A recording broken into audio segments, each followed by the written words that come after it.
किसान को डाई नहीं मिलेगी, खाद नहीं कफन मिलेगा।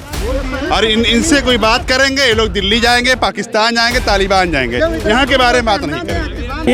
ये आप हिटलर की भाषा बोल रहे हैं कि जिंदा रहना ही विकास है। आप हिटलर की भाषा बोल रहे हैं कि जिंदा रहना विकास है। दिल्ली में ये मेरे साथ चले, इनके पास टिकट का पैसा ना हो तो मैं अपने पैसे से लेकर चलता हूँ। और दिल्ली में अरविंद केजरीवाल जी ने हर बच्चों को शिक्षा फ्री किए हुए हैं, अस्पताल में फ्री है। न उसमें किसानों का हित है, न नौजवानों का हित है, न अधिवक्ताओं का हित दिखा कहीं। ठीक है, उसमें सिर्फ उद्योगपतियों का हित दिख रहा है। सबसे बड़ी तो चोरी आम आदमी पार्टी ने किया है। कैसे किया है? शराब का घोटाला। उस पर 2 लाइन में केवल कहना चाहूँगा, उसमें सारी बात आ जाएगी कि हाकिमे वक्त उतर आया है अदाकारी पर, हाकिमे वक्त उतर आया है अदाकारी पर, और लोग मजबूर हैं जालिम की तरफदारी पर। कल इसी जुर्म पर सरकार दिए जाते थे और आज इनाम दिया जाता है गद्दारी पर। आज अडानी को इतने बड़े बड़े कर्जे किसके इशारे पे दिए जा रहे हैं? किसके इशारे पे LIC का पैसा उसको ट्रांसफ़र कर दिया गया? तो कहीं ना कहीं मोदी जी इसके लिए दोषी हैं भाई। अब तक जो कांग्रेस की गवर्नमेंट थी 60 साल लगातार, इतना साल होने के बाद भी अगर दो बार सत्ता में रहने के बाद तीसरी बार सत्ता में स्थापित होने के लिए अगर कोई सरकार प्रयासरत है फिर भी कांग्रेस की बात करे तो समझ में नहीं आता। आपका किस बजट से आपको राहत नहीं मिला? एकदम राहत नहीं मिला, 1% राहत नहीं मिला। वह केवल अडानी अंबानी के लिए कोषागार है बस। सिर्फ लोग जी नहीं रहे, बाकी लोग जी रहे हैं। आज उत्तर प्रदेश की हालत ये है, अस्पताल में आप चले जाइए तो दवा की व्यवस्था नहीं है, जांच की व्यवस्था नहीं है। डॉक्टर पता लगता है 10 बजे का समय 12 बजे आते हैं। ये सारी व्यवस्थाएं सही है। BHU में हमारे भाई साहब का एक्सीडेंट हुआ था, हमने 3 दिन बेगर बेड के थे। 3 दिन बाद हमें वहाँ के अपने दोस्तों के साथ धरना पे बैठना पड़ा, तब जाकर हमें बेड उपलब्ध हुआ। बीजेपी के RSS लोगों को रोजगार कैसे दिया गया है? बीजेपी के RSS लोगों का रोजगार इस तरह दिया गया कि 25 से सांड बांध दिए हैं सिवान में, और उसके बाद 1,000 रुपए प्रत्येक सांड के ऊपर। वह सांड किसान का फसल चल रहा है और उससे मतलब पैसा मुहैया कराया जा रहा है RSS के लोगों को। नमस्कार, बदलेगा भारत देख रहे हैं आप। इस वक्त आजमगढ़ ज़िले में हैं और यहाँ पे कुछ साथियों से मुलाकात हुई है। इनसे हम लोग बातचीत करेंगे, देश की जो मौजूदा हालात है उस पर बातचीत करेंगे, और 2024 का चुनाव या यूँ कहें कि उसकी तैयारियाँ सभी पार्टियों ने शुरू कर दी है। और इन सब में सबसे आगे भारतीय जनता पार्टी की तैयारियाँ चल रही हैं। सत्तारूढ़ दल है और उसे एक बार फिर से उम्मीद है कि वो सत्ता में फिर से काबिज होंगे। 2024 में भी नरेंद्र मोदी देश के प्रधानमंत्री बनेंगे, ऐसा लोगों का मानना है। लेकिन विपक्ष इस बार कह रहा है कि कोई भी काम सरकार ने नहीं किया है, इस वजह से 2024 बड़ा मुश्किल साबित होने जा रहा है बीजेपी के लिए। तो देर ना करते हुए इन लोगों से बातचीत करते हैं और जानने समझने की कोशिश करते हैं कि अपना परिचय देते हुए बताएं कि अभी जैसे हाल ही में बजट की घोषणा हुई है, बजट आया है, उसमें लोगों को क्या क्या फ़ायदा हुआ है? 7 लाख तक का छूट मिल गया है अब तो टैक्स स्लैब में, तो क्या क्या लोगों को फ़ायदा हुआ है, क्या सोचते हैं? मेरा नाम रविंद्रनाथ है। देखिए, जो बजट आया है, बजट लुभावने वाला बजट था। न उसमें किसानों का हित है, न नौजवानों का हित है, न अधिवक्ताओं का हित दिखा कहीं। ठीक है, उसमें सिर्फ उद्योगपतियों का हित दिख रहा है। ठीक है, हमारी रेल को बेचा जा रहा है, हमारे किसानों के अनाजों को सही तरीके से खरीदारी नहीं हो रही है। रातों रात किसान टाली के ऊपर बैठा है। ये बताइए कि लोग कहते हैं कि किसान की आय दुगनी, कहाँ पर दुगनी है? किसान के बेटे कहाँ पढ़ने जाएंगे? प्राइवेट स्कूलों की फीस कितनी है? प्राइवेट स्कूलों की फीस क्या? प्राइवेट बजट से आपको राहत नहीं मिला? एकदम राहत नहीं मिला, 1% राहत नहीं मिला।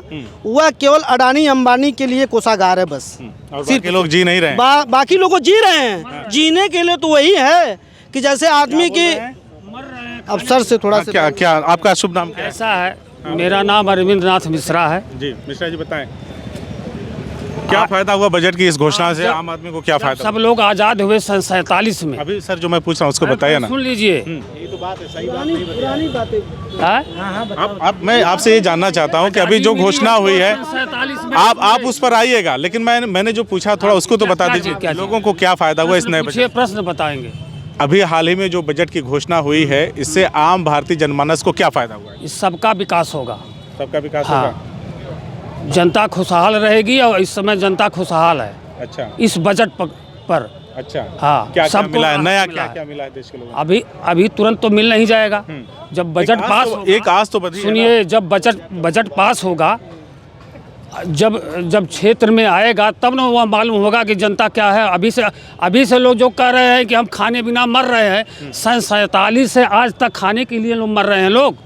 अब तक जो कांग्रेस की गवर्नमेंट थी 60 साल लगातार, इतना साल होने के बाद भी अगर दो बार सत्ता में रहने के बाद तीसरी बार सत्ता में स्थापित होने के लिए अगर कोई सरकार प्रयासरत हो फिर भी कांग्रेस की बात करे तो समझ में नहीं आता। आपका क्या नाम है? हमारा नाम विजय कांग्रेस कुमार के यादव नाम पे है। आप लोगों को मिर्ची लग जा रही एक है। एक करके बोलिए। हम ये कह रहे हैं कि भैया बता रहे हैं सब लोग बहुत खुशहाल हैं। हंगर इंडेक्स देखें इंटरनेशनल, भारत किस जगह पे है, आज किस जगह पे बताइए है भैया कितना खुशहाल है? आप पूछ रहे हैं ना लोग कहाँ मर रहे हैं। भुखमरी का जो इंडेक्स है इंटरनेशनल, उसमें हम कहाँ है सभी भारत? आप लोग आपके सामने तेज आवाज में बोल रहे हैं, क्या खुशहाली नहीं है?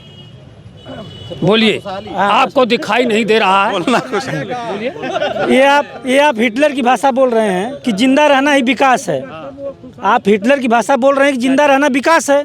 जैसे हिटलर कहता था कि जिंदा रहना ही विकास है, 2 टाइम खाना मिल जाए यही विकास है। आप उसी परिपाटी को लागू करना चाहते हैं? खाने के लिए ही, भोजन के लिए ही हम आप कचहरी आए हैं। नहीं, चलिए जिस पे बातचीत हो रही है उस पे बात हो जाए।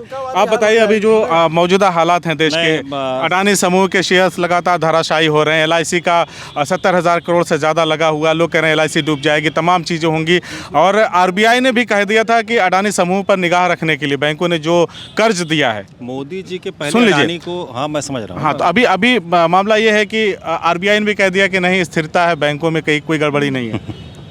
देखिए, जो संवैधानिक संस्थाएं हैं उनकी क्या दशा है आप जान रहे हैं, और इस सरकार में विशेष तौर से कितनी गिरावट आई है संवैधानिक संस्थाओं में, इससे हम सब परिचित हैं। तो जो अडानी की बात आई, अडानी को कोई जानता था? मोदी जी के बाद ही अडानी के बारे में लोगों ने जाना। भाई ये जब मोदी जी आए सत्ता में तब भी अडानी के पास 35,000 करोड़ की नेटवर्थ थी, ऐसा मीडिया में बताया जा रहा है। थी, वो गुजरात से एफिलेटेड थे, मोदी जी के पुराने मित्र थे जी। वहाँ से वो उनको 35,000 करोड़ का बना करके लेकर के आए थे, और सब कुछ अडानी के पीछे उन्होंने।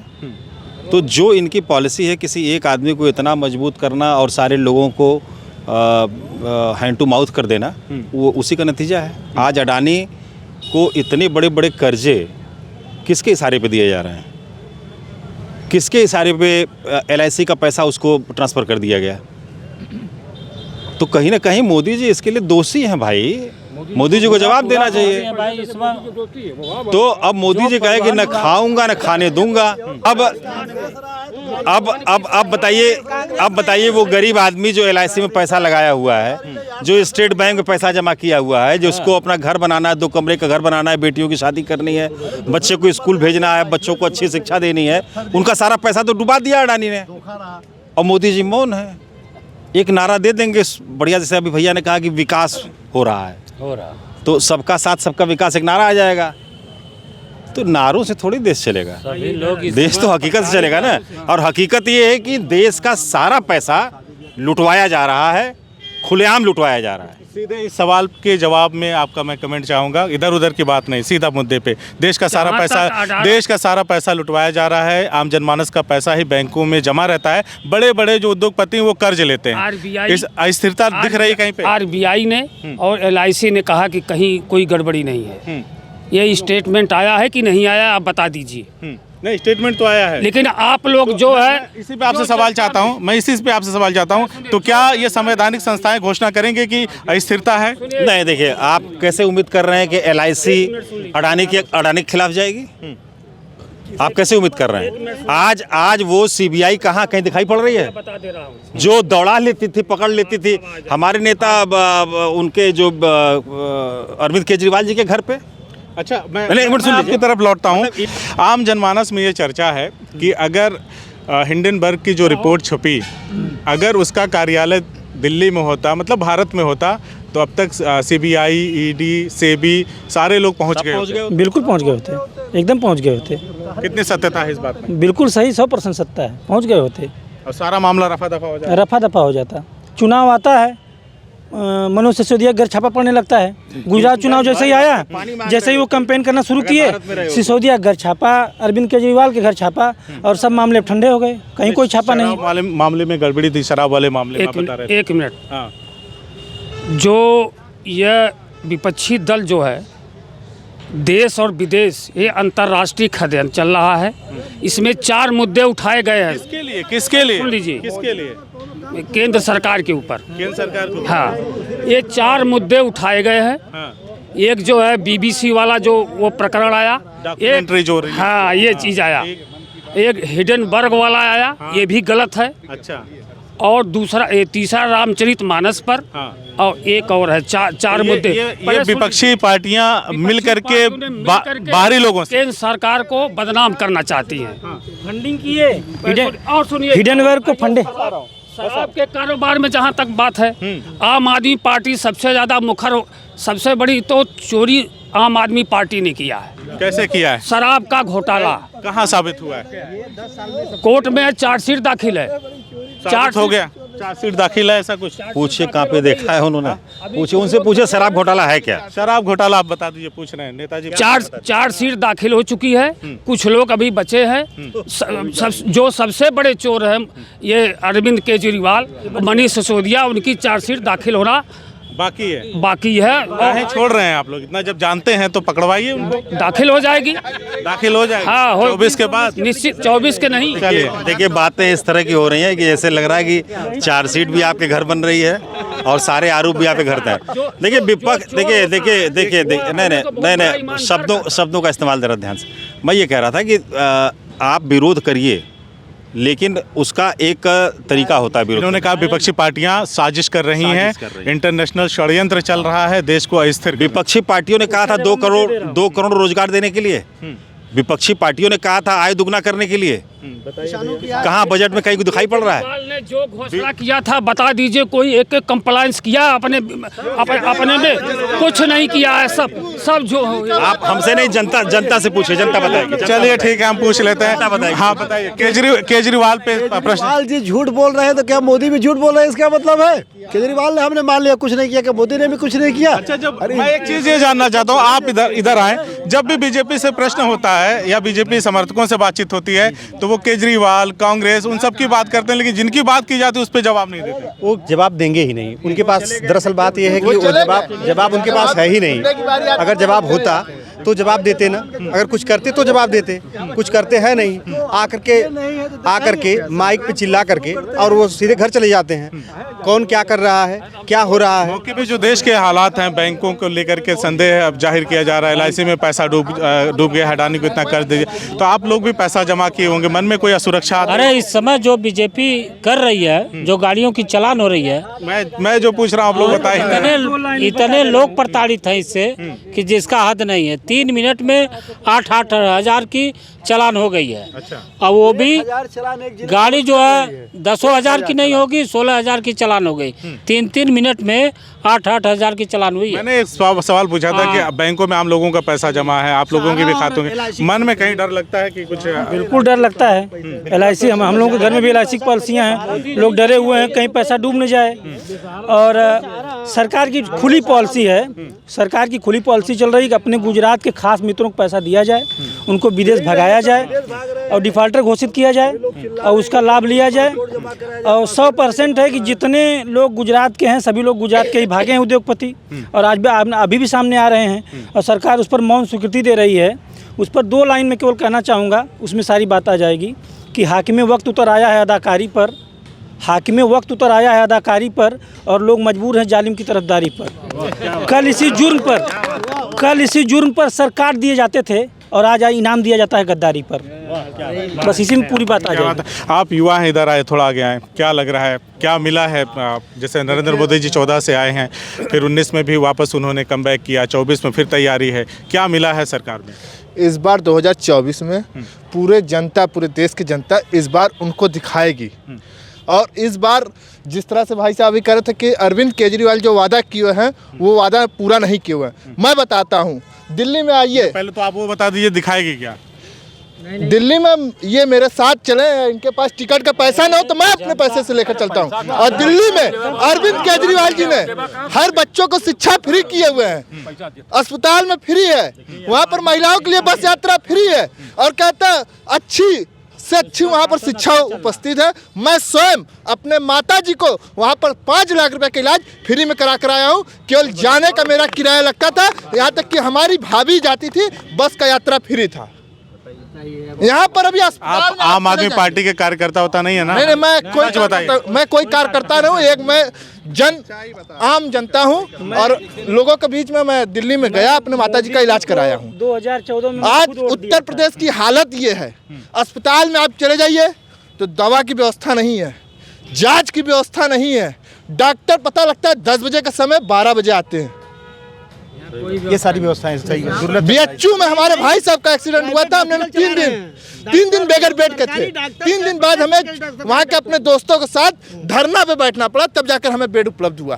थाने पे जाने के बाद हम लोगों की थाने पे सुनवाई नहीं होती। ये कहा जाता है योगी राज है, योगी राज में यही है कि क्या मतलब उत्तर प्रदेश की जनता का मतलब थाने पे ना सुनवाई हो, ना अस्पताल में सुनवाई हो, न कहीं सुनवाई हो। जब पुलिस वाले थाने पे कहते हैं, जाने के बाद कहते हैं इस तरह रपट नहीं लिखेगी, पहले मुद्रा दो तब लिखी जाएगी, नहीं तो कोई सुनवाई नहीं। यही मिश्रा जी, यही विकास है, यही विकास है। और रोजगार के लिए कोई ऐसा है, रोजगार नहीं, यही विकास है। जोगी राज का यह हालत है कि जोगी राज में जितने गुंडे और माफिया हैं, में पेयजल में ट्रेनिंग करा, जितने भी गुंडे और माफिया हैं, सब पर बुलडोजर चढ़ा। अच्छा, कोई यूपी में बुलडोजर तो देखिए, यहाँ पे जो बात हो रहे थे, दिखाई दिया, खेलने वाले थे खेल रहे हैं। जो इनका मतलब है कि इनके कहने का मतलब कि जितने भी एक मिनट रुक जाइए, जितने लोग गुंडा माफिया थे सारे लोगों पे बुलडोजर चला, और एक जो कि गुंडा माफिया नहीं है वो जो क्रिकेट खेल रहे थे, 25,000 के नाम ही थे,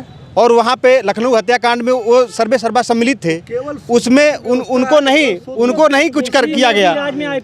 और दूसरी बात कि ये योगी जी हमारे योगी में बिलोंग करते हैं, यहीं से हैं, और ये इतने गुंडा राज खत्म कर दिए हैं कि यहाँ पे कोई इंडस्ट्री नहीं बैठाना चाह रहा है। यूपी की बात हो रही है, यूपी ना यहाँ पे रोजगार है कोई, और युवाओं के यहाँ पे केजरीवाल का शासन है। आप बात कर रहे हैं, यहाँ पे बात जहाँ की हो रही है। चलिए आप बताइए, आप छोटी सी बात सुन लीजिए। बताइए। किसान को गेहूं बोने के लिए गेहूं का बीज नहीं मिला, किसान को डाई नहीं मिली, यूरिया की कभी भी समस्या नहीं होती थी, लेकिन इस सरकार में आज भी यूरिया के लिए किसान भटक रहा है, कहीं मुहैया नहीं कराया जा रहा है। और गन्ना का पेमेंट अभी पर साल का पुराना पेमेंट अब जा रहा है, और जोगी जी दिवाली बोल दिए कि सारे गन्ना का पेमेंट दिवाली पर किसानों को दे दिया गया, और आज तक अभी चल रहा है। इतना झूठ बोलते हैं लोग। भुगतान हुआ नहीं। अभी हाल ही में किसान संगठन ने ज्ञापन, किसान को डाई नहीं मिलेगी, खाद नहीं कफन मिलेगा। और इनसे कोई बात करेंगे, ये लोग दिल्ली जाएंगे, पाकिस्तान जाएंगे, तालिबान जाएंगे, यहाँ के बारे में बात नहीं करेंगे। इनके पास कोई रास्ता नहीं बोलने का, बस आपसे झगड़ा करेंगे, लास्ट में झगड़ा करेंगे, और उसके बाद नारा लगा के ये लोग चले जाएंगे। हम लोग झेलेंगे, रोएंगे, पीटेंगे ही रहेंगे, बाद में जातिवाद होगा। चलिए मैं आपसे एक सवाल ले रहा हूँ। 24 के इलेक्शन से पहले ठीक अदानी का प्रकरण हुआ है, शेयर लगातार रसातल में जा रहे हैं, क्या लग रहा है कहीं ना कहीं मोदी सरकार के लिए मुश्किल का सबब बनेगा? देखिए, सबब कोई नहीं है, राजनीति। इससे पहले आज से 2 महीना पहले कोई रैली निकली थी, कोई झंडा प्रदर्शन हुआ था, अडानी का मामला बीच में आया, रैलियां निकलना शुरू हो गई, घर तोड़फोड़ शुरू हो गए। इसके बाद बहुत कुछ होगा। 2024 में केजरीवाल के लिए चिल्लियों को अरेस्ट करिए, यहाँ अरेस्ट होने वाले हैं। हर नेता, हर आम आदमी, जितने पार्टी, सब नेता अरेस्ट होगा। उसके बाद इलेक्शन खत्म, कुछ नहीं होगा, सब छोड़ दिए जाएंगे। माइंड वॉश किया जा रहा है, माइंड वॉश। यहाँ पर देखिए, हम एक किसान के बेटे तोड़ दिया था मोदी जी को। उस समय उन्होंने जो फिल्म बनाया था, एक पृष्ठभूमि बनाई थी कि मैं मुस्लिम कास्ट से, मैंने भी बीजेपी को वोट किया था, बड़ी उम्मीद से किया था। बराबर बहुत तकलीफ होती है। हम ही नहीं, हर कास्ट के लोग परेशान है, कोई जातवादी नहीं, सब परेशानी है। हम लोग यही रहेंगे, ये लोग बस हर बार में भी चले जाएंगे दिल्ली, बम्बई, पाकिस्तान, तालिबान, यहाँ के बारे में कोई बात नहीं करेगा।